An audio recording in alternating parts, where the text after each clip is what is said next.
ঠাইৰ নাম হ'ল বৰডুবি। বিচাৰি পাবা মনৰ মানুহ জ্বলালে চাকি গছি। তিনিচুকীয়াৰ টিলিঙা মন্দিৰ ঠাইৰ নাম হ'ল বৰডুবি।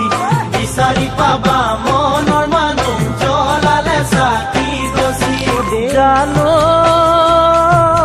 দূৰ দূৰণিৰ ডেকা জীয়ৰী আহেনো যোৰা পাতি।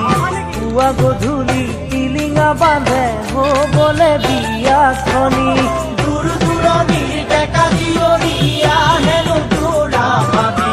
পুৱা গধূলি টিলিঙা বান্ধে হ'বলে বিয়াখনি। ঐ জান হ'বলে বিয়াখন।